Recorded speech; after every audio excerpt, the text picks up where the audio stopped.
आज की इस वीडियो में पाकिस्तान सुपर लीग के हवाले से बहुत ज्यादा बातें करेंगे, लेकिन उससे पहले मेरे दिल में एक बात है जो करना बहुत लाजमी है। 2 दिन पहले एक स्टेटमेंट आती है former Indian player Sunil Gavaskar की तरफ से। सनी भाई की हम बहुत ज्यादा रिस्पेक्ट करते हैं। वो उन चंद क्रिकेटर्स में से एक हैं जो गेम को बहुत कुछ दे के गए हैं। तो हमने रिस्पेक्ट के दायरे में रह के बात करनी है। हमसे बहुत बड़े हैं वो, लेकिन कुछ सख्त सवालात उनके सामने मैं लाजमी रखना चाहता हूं। अगर आपने मिस किया है, आपने नहीं सुना, तो मैं आपको बता देता हूं कि सुनील गावस्कर ने एक बड़ी शॉकिंग स्टेटमेंट दी है। अबरार अहमद, पाकिस्तान के मिस्ट्री स्पिनर जो पिक हुए हैं द 100 लीग में, एक इंडियन फ्रेंचाइज सनराइजर लीड्स यानी सनराइजर्स हैदराबाद की जो ऑनर है काव्या, उन्होंने द 100 लीग की अपनी टीम सनराइजर्स लीड्स में अबरार अहमद को पिक किया। इसके ऊपर इंडियन यूट्यूबर्स ने तो शोर मचाना ही मचाना है, क्योंकि इंडियन टीम आजकल खेल नहीं रही। अब उनको अपना कंटेंट भी तो बेचना है ना। पाकिस्तान के ऊपर उन सब का सब कुछ चलता है। उन पे तो खैर हमने क्या ही बात करनी, उनको इग्नोर करो सबको। सुनील गावस्कर की तरफ से ये स्टेटमेंट आना कि अबरार अहमद को जो पैसे मिलेंगे, अबरार अहमद उनमें से टैक्स के पैसे देगा अपनी गवर्नमेंट को, और गवर्नमेंट असला खरीदेगी और इंडिया में दहशतगर्दी करेगी, क्योंकि ये पाकिस्तान की गवर्नमेंट करती है। ये सुनील गावस्कर साहब कह रहे हैं। अब मैं आपको कुछ ऐसी बातें बताऊंगा जो हमने आज से पहले कभी किसी वीडियो में नहीं कही। आपको पता ही है कि मेरा YouTube चैनल और काफी ज्यादा पाकिस्तानियों का YouTube चैनल इंडिया में बैन है, एंड वी डोंट केयर। हमें उससे कोई फर्क नहीं पड़ा। अब जब इंडिया की गवर्नमेंट ने हमारे YouTube चैनल्स इंडिया में बैन करवाए, तो उन्होंने एक केस बनाया था।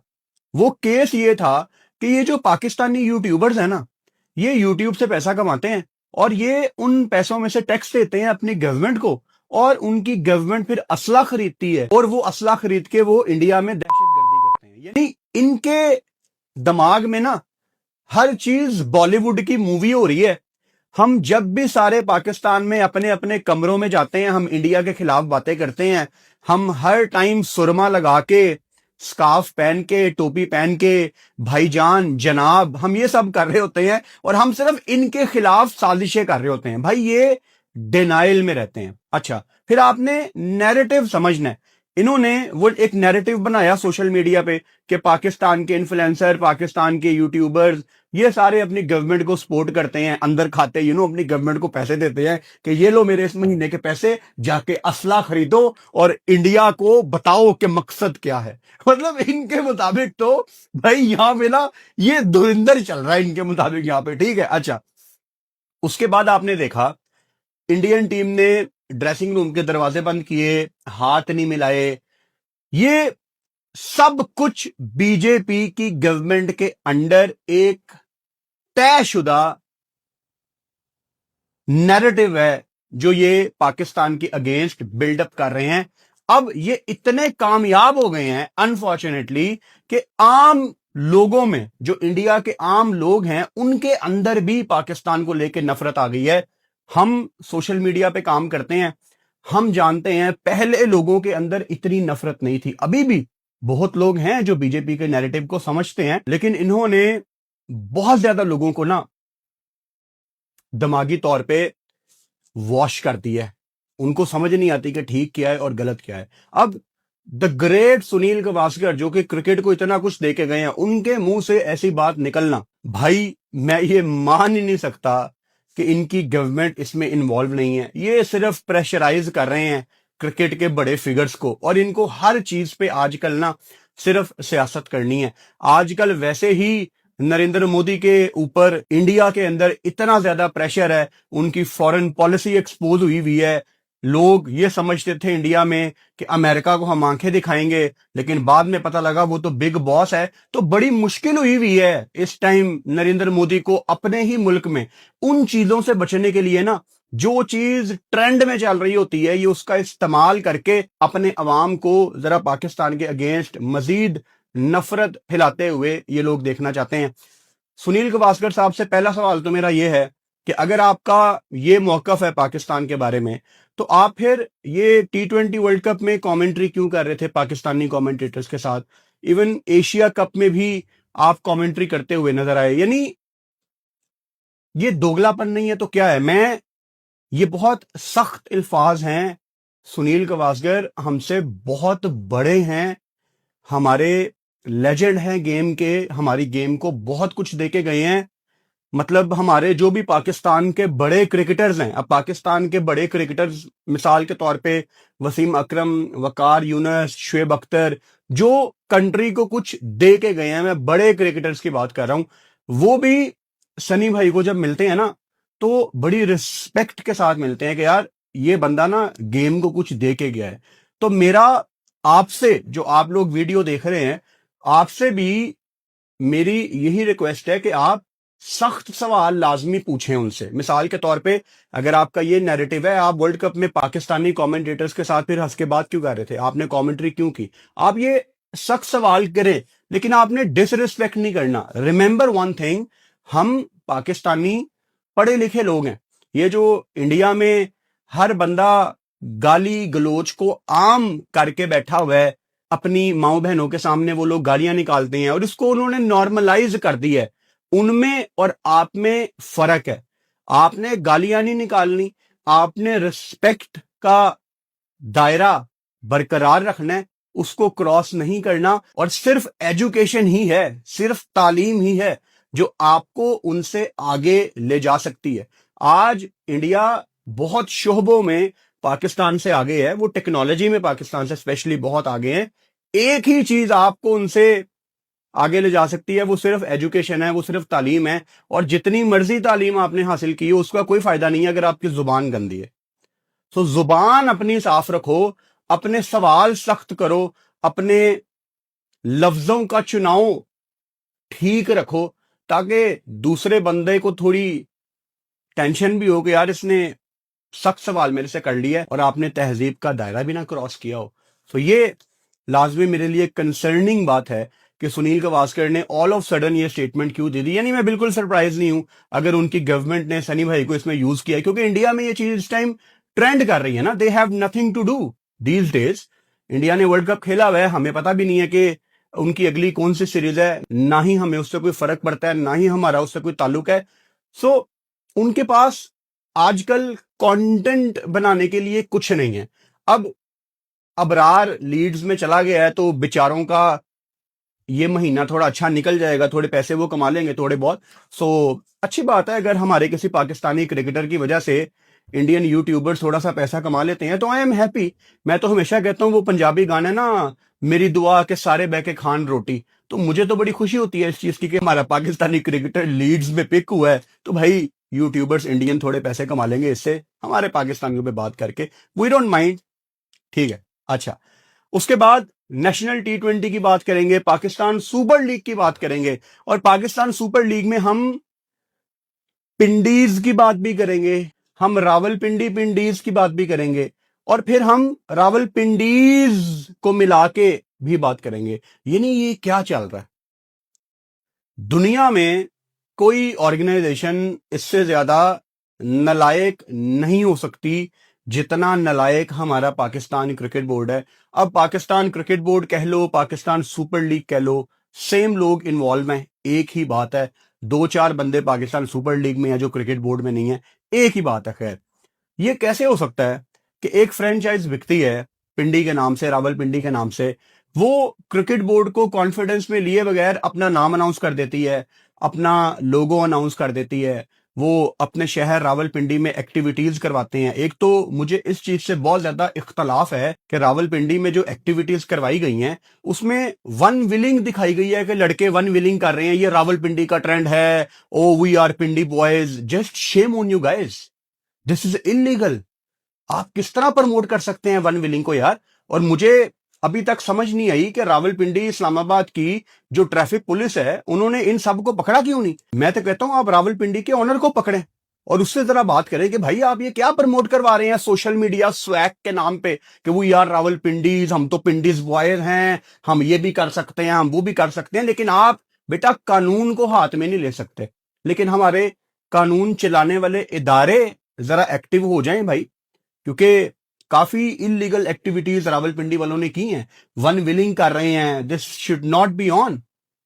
मेरा नहीं ख्याल कि इन्होंने वो सारी सड़कें किराए पे लेके एक सेट लगाया होगा कि हमने यहाँ पे शूटिंग करनी है। ऐसा कोई सीन नहीं है भाई। नॉर्मल एक बंदा कैमरा लेके खड़ा होगा और रोड पे सारे वन विलिंग करके जा रहे हैं, और ये चीज सोशल मीडिया पे भी आती है और किसी को इस चीज का कोई एहसास नहीं है। भाई आप बच्चों को क्या मैसेज दे रहे हैं?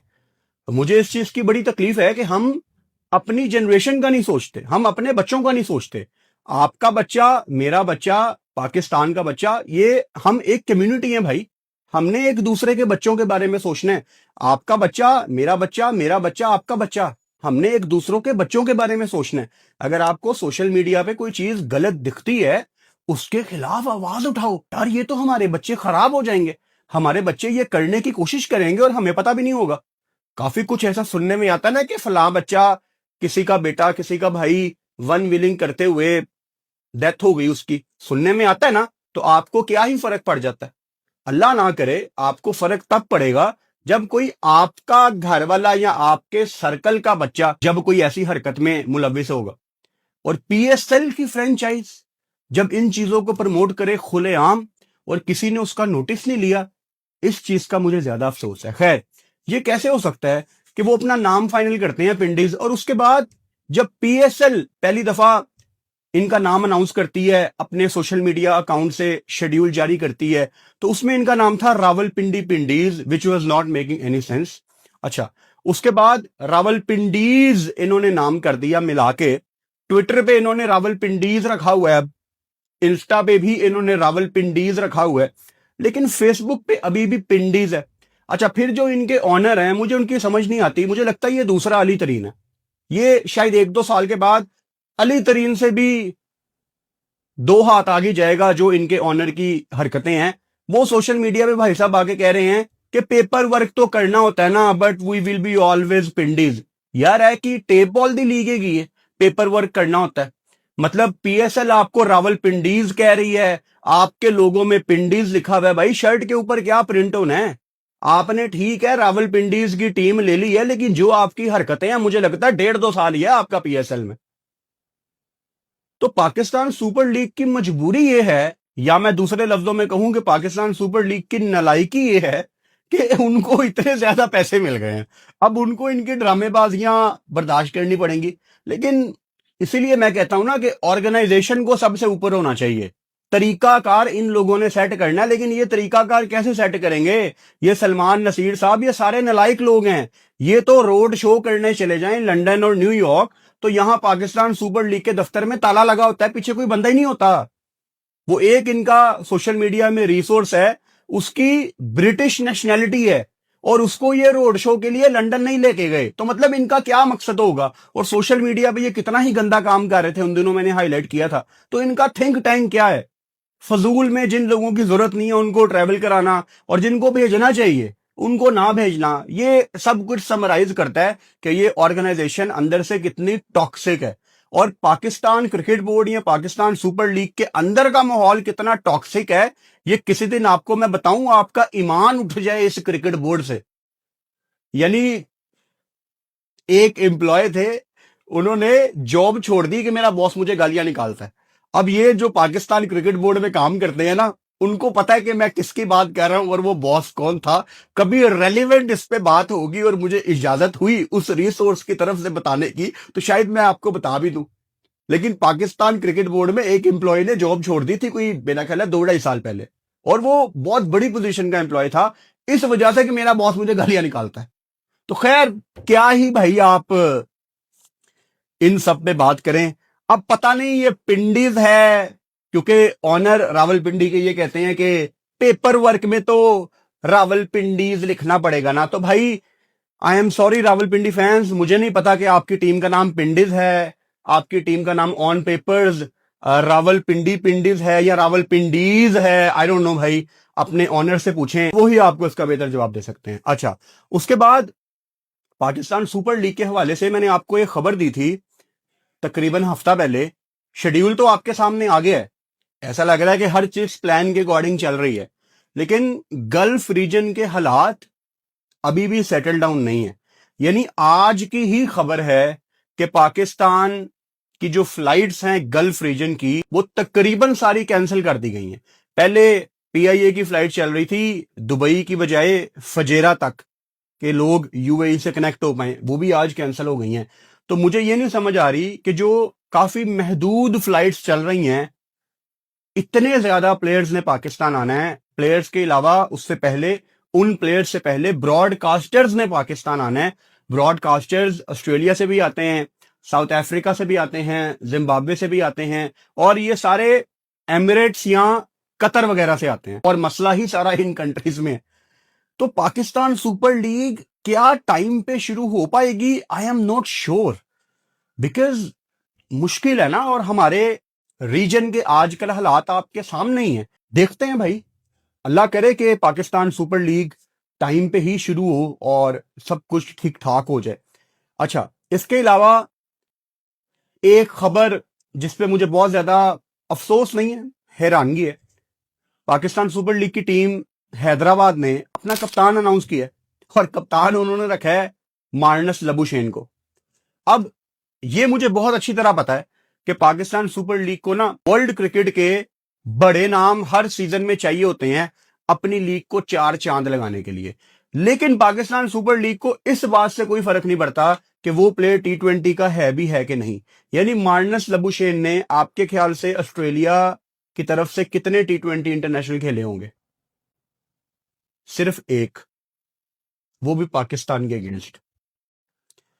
मार्नस लबुशेन ने कभी टी20 में कप्तानी ही नहीं की, बल्कि वो ब्रिस्बेन हीट की तरफ से खेलते हैं। मेरा ख्याल है कोई 121-22 का उनका स्ट्राइक रेट है। फारग प्लेयर है वो टी20 का। बल्कि देख ही लेते हैं इसमें मुश्किल क्या है। मैंने कुछ दिन पहले इसके नंबर्स देखे थे, मेरे ख्याल से 121-22 का ही स्ट्राइक रेट होना है, इससे ज्यादा इसका हो नहीं सकता। मार्नस लबुशेन, हाँ जी, बिग बैच में मार्नस का 121 का स्ट्राइक रेट है और 22 की एवरेज है। यानी ये कभी भी फर्स्ट प्रायोरिटी रहा ही नहीं है। इसके अलावा अगर मैं इसके ओवरऑल टी20 के नंबर्स देख लूं तो उसमें 126 का स्ट्राइक रेट है, 1000 उसके रन्स हैं भाई। अब मार्नस लबुशेन को किसने कप्तान बनाया होगा? हैदराबाद के कोच ने। हैदराबाद का कोच कौन है? Jason Gillespie. तो शायद उनका एक मौकफ ये हो, उनकी शायद प्लानिंग ये हो कि हमने Australian professional culture Pakistan cricket में लाना है, पाकिस्तान सुपर लीग में लाना है, या हैदराबाद की फ्रेंचाइज में लाना है। हम इसको प्रोफेशनल तरीके से लेकर चलते हैं। लेकिन मार्नस को कप्तानी करवाना, ये सेंस नहीं इतनी बना रही चीज। और अगर मैं स्पेसिफिकली मार्नस लबुशेन की बात करूं, अगर आपने अमेजॉन पे इनकी डॉक्यूमेंट्री देखी है द टेस्ट की, और ओवरऑल अगर आपने क्रिकेट ऑस्ट्रेलिया को बड़ा क्लोजली मॉनिटर किया है, मार्नस लबुशेन एक बड़ा जॉली किस्म का कैरेक्टर है, जो स्टीव स्मिथ को अपना गुरु मानता रहा है सारी जिंदगी, और बड़ा ड्रेसिंग रूम का माहौल बड़ा लाइट रखता है। मिसाल के तौर में जैसे पाकिस्तान क्रिकेट के ड्रेसिंग रूम में हसन अली का काम है ना, प्लेयर्स को इजी रखना, मजाक करना, चिल माहौल रखना। ऑस्ट्रेलिया के ड्रेसिंग रूम में वो मार्नस का काम रहा है, और इसको बड़ा लाइट लिया जाता है ऑस्ट्रेलिया के ड्रेसिंग रूम में। उसको आपने अपनी फ्रेंचाइज का कप्तान बना दिया। यानी ये वो बंदा ही नहीं है जो लीडर हो, इसीलिए ऑस्ट्रेलिया ने कभी किसी लेवल पे उसको कप्तानी नहीं करवाई, आपने उसको कप्तान बना दिया। अब आप मेरे से पूछें कि हैदराबाद का कप्तान किसको होना चाहिए था? मेरे ख्याल से आपके पास साइम अयूब से बेहतर ऑप्शन हो ही नहीं सकती थी। पाकिस्तान शायद अगले 4-5 साल में साइम अयूब को अपना कप्तान देखता है, अगर पाकिस्तान प्रोसेस के थ्रू जाए। यानी अगर आपने साइम को कप्तानी देनी है तो आप साइम को सीधी कप्तानी नहीं दे सकते। मिसाल के तौर पे आपका व्हाइट बॉल का कप्तान है सलमान अली आगा। मुझे लगता है सलमान अली आगा आपका वनडे का कप्तान भी बन जाएगा 2027 से पहले। टी20 का तो फिलहाल वो ऑलरेडी कप्तान है। साइम अयूब को आप बनाएं आगा का वाइस कप्तान, और पूरे कंट्री में अनाउंस करें कि यार ट्रांजिशन होगी। सलमान अली आगा जब कप्तानी से जाएगा, कोई भी चेयरमैन हो, कोई भी कोच हो, ट्रांसपेरेंट तरीके से ट्रांजिशन होगी और साइम अयूब को कप्तानी दी जाएगी। ये होते हैं प्रोसेस। शफाफ तरीके से लोगों के सामने आप प्रोसेस बनाएं, वो बड़ा इंपॉर्टेंट है। तो साइम अयूब को ठीक है इन्होंने कप्तान नहीं बनाया, बट अभी भी मैं ये चाहूंगा कि ये साइम अयूब को वाइस कप्तान बनाएं अपनी फ्रेंचाइज का। मार्नस लबुशेन जिस तरह का प्लेयर है, अब आपने उसको कप्तान बना दिया है, लेकिन मुझे नहीं लगता कि वो लीग के सारे मैचों में खेल पाएगा। अब वो कप्तान है तो शायद वो खेल जाए, लेकिन एज ए बैटर हो सकता है उसके 3-4 मैच बड़े गंदे चले जाएं। अब वो कप्तान है तो मजबूरी है उसका खेलना, लेकिन अगर वो एज ए नॉर्मल बैटर खेल रहा हो और कप्तान कोई और हो, तो शायद मार्नस लबुशेन 4-5 मैचों के बाद बेंच में बैठा हो और कोई दूसरा उसको रिप्लेस करे प्लेइंग 11 में। लेकिन अब आपने उसको कप्तान बना दिया, तो हैरानगी हुई है मुझे इस डिसीजन पे, क्योंकि मैं ये चूरन नहीं ना खरीदता। ऑस्ट्रेलियन माइंडसेट पाकिस्तान में आ जाएगा, ये वो ठीक है, लेकिन फिर वो ऑस्ट्रेलियन माइंडसेट वाला बंदा भी तो आपको लाना है ना पाकिस्तान में। कोई पता लगे कोई एक्टिव क्रिकेटर आया है जो ऑस्ट्रेलिया का भी कप्तान है या एटलीस्ट उनकी टीम में है, फिर जाके चीजें समझ आती हैं। इसके अलावा आपका नेशनल T20 कप आप सब देख रहे हैं, उसमें हसन नवाज के बारे में मुझे बहुत मैसेजेस आए और ऑब्वियसली मैंने देखा कि हसन नवाज ने किस तरह मैच फिनिश किया। आपके नेशनल T20 का टॉप स्कोरर भी है, 13 छक्के लगाए हैं। और जिस तरह से छक्के छोड़ो यार, जिस तरह से मैच फिनिश करने की एबिलिटी हसन नवाज ने आपको चौथे नंबर पे दिखाई है, ये मेरे लिए कोई नई बात नहीं है। और डूब मरने का मुकाम है सलमान अली आगा के लिए, डूब मरने का मुकाम है माइक हेसन के लिए, और डूब मरने का मुकाम है आकिब जावेद के लिए, जिन्होंने ट्रस्ट नहीं किया हसन नवाज के ऊपर। मैं तो बहुत दफा आपको बता चुका हूं कि हसन नवाज को वनडे के डेब्यू कराने के मैं हक में नहीं था वेस्ट इंडीज में, लेकिन इन्होंने करा दिया। उसने वहां भी मैच फिनिश कर दिया। वो आपको एक तोहफा मिल गया था कि आपको एक फिनिशर मिल गया है जो स्पिनर्स को भी निकल के मारता है। अब एक बच्चा अगर आपको मिल ही गया है हसन नवाज, तो क्या वो हर मैच में रन्स करेगा? नहीं यार, उसके ऊपर भी बुरा टाइम आएगा, उसके भी 5-6 मैच ऑन द ट्रॉट खराब जाएंगे। लेकिन ये फेवरेटिज्म क्यों? क्या साइम अयूब को हद से ज्यादा बैक नहीं किया गया? किया गया है ना। अगर मैं आपको बहुत पीछे ले जाऊं तो टेस्ट में फेल होने के बावजूद सरफराज और मिकी आर्थर ने क्या बाबर आजम को बैक नहीं किया? किया है ना। जब हसन अली की बॉलिंग इतनी गंदी जा रही थी तो क्या उसको पाकिस्तान ने बैक नहीं किया? किया ना। तो ऐसा क्यों है कि आप पिक एंड चूज करते हैं? लेकिन अगर कामरान गुलाम कि 2 मैच खराब चले जाएंगे तो वो इतना गंदा हो जाएगा कि वो फिर 15 में भी नहीं रहेगा, वो 20 में भी नहीं रहेगा। और हसन नवाज के अगर 3-4 मैच गंदे चले गए तो उसको हम इतनी बड़ी सजा देंगे कि वो फिर जिम्बाब्वे के अगेंस्ट घर वाली सीरीज भी नहीं खेलेगा और सीनियर्स खेलेंगे जिन्होंने 4-4 5-5 वर्ल्ड कप्स खेले हैं। तो ये ज्यादती नहीं है तो क्या है ये? अगर आप सिंसियर हो ना, हसन नवाज को आप पाकिस्तान टीम में लाना चाहते हो, आप अब्दुल्ला शफीक को वापस वनडे में लाना चाहते हो, तो बच्चों ने, और इस लिस्ट में कामरान गुलाम भी है, इनको मैं एक ही कैटेगरी में रखता हूं, तो इन बच्चों ने आपको एक सैंपल साइज प्रोवाइड कर दी है कि यार प्लीज हमको कंसीडर करो अगेंस्ट ऑस्ट्रेलिया। और मुझे माइक हेसन की समझ नहीं आती। देखो, अगर माइक हेसन एक गोरा है तो इसका मतलब ये नहीं है कि वो प्रोफेशनल है।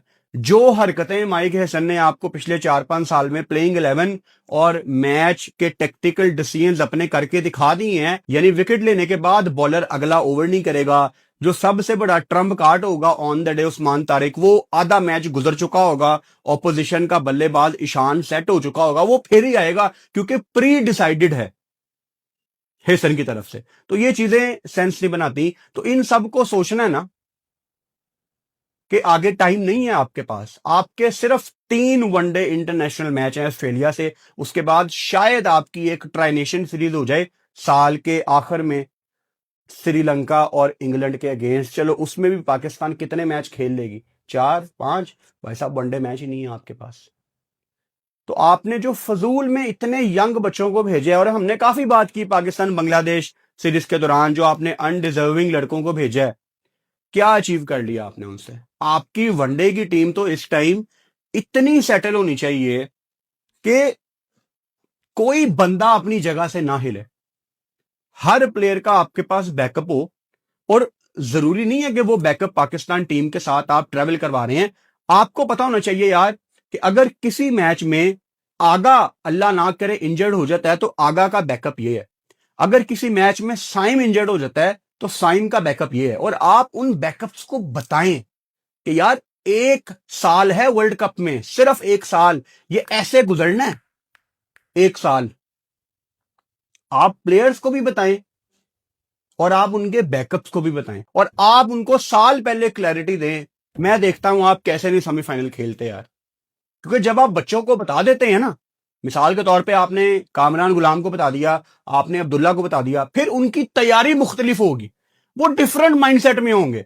वो पूरा साल सिर्फ वर्ल्ड कप की तैयारी करेंगे, सुबह अर्ली मॉर्निंग उठेंगे, अपनी बॉडी पे काम करेंगे, अपनी ट्रेनिंग तगड़ी रखेंगे, क्योंकि आपने उनको एक मकसद दिया होगा कि हमने वर्ल्ड कप खेलना जाके साउथ अफ्रीका में।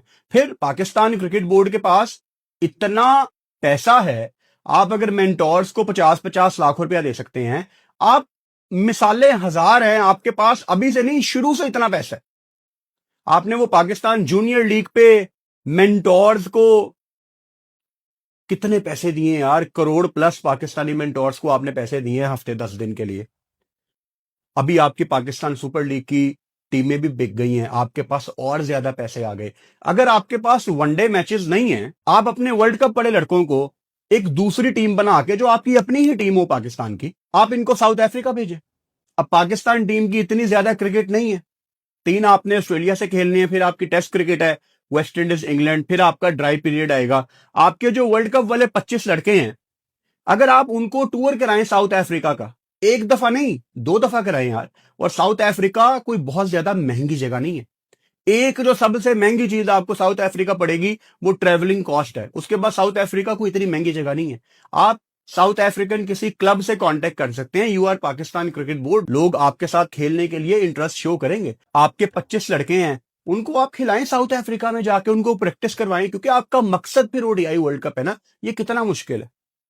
देखो, अगर मैं इस टाइम पाकिस्तान क्रिकेट बोर्ड की किसी ऐसी पोजीशन पे हूं ना कि मेरे हाथ में डिसीजन मेकिंग हो, मेरा मकसद इस टाइम सिर्फ 2027 का ओडीआई वर्ल्ड कप होगा, और मेरा हर कदम उस ट्रॉफी को सोच के होगा कि ये ट्रॉफी मैंने कैसे जीतनी है, मेरी टीम ने कैसे जीतनी है। और मैं अपनी टीम को, अक्टूबर नवंबर में है ओडीआई वर्ल्ड कप अगले साल, मेरा टारगेट होगा कि मैं साउथ अफ्रीका से लगातार कांटेक्ट करूं, मैं साउथ अफ्रीका से मीटिंग्स करूं, मैं जो बर्ग उनको मिलने जाऊं और उनको कहूं कि ठीक है एफटीपी में हमारी सीरीज नहीं है बट हम प्लान करते हैं। आप हमें, अगर आपके पास टाइम नहीं है, आप हमें 2 दफा बुला लें। एक दफा आप हमारे साथ 3 वनडे खेल लें, फिर 2-3 महीने के बाद हम आपको अपनी जेब से पैसे देते हैं। हमें तैयारी चाहिए, लेकिन हमें कंडीशंस वहां की चाहिए। व्हाइट बॉल के अगेंस्ट हमने प्रैक्टिस करनी है। कितना मुश्किल है ये? ज्यादा मुश्किल तो नहीं है ना, लेकिन विजन होना चाहिए करने के लिए। खैर, अभी तो पाकिस्तान सुपर लीग की हवा ही चल रही है पाकिस्तान में, और आने वाले दिनों में हमारी जितनी भी वीडियोस हैं, अब से इंशाल्लाह हमारी रेगुलर वीडियोस आएंगी, वो पाकिस्तान सुपर लीग से रिलेटेड ही हमारी सारी बातें होंगी। और पाकिस्तान सुपर लीग में हर मैच के दौरान आपका भाई लाइव बैठेगा और हर मैच की अलग वीडियो आएगी, just like T20 world cup. So ready हो जाएं, good days are coming back. So इंशाल्लाह ताला कल एक नई वीडियो में आपसे मुलाकात होती है। Good night.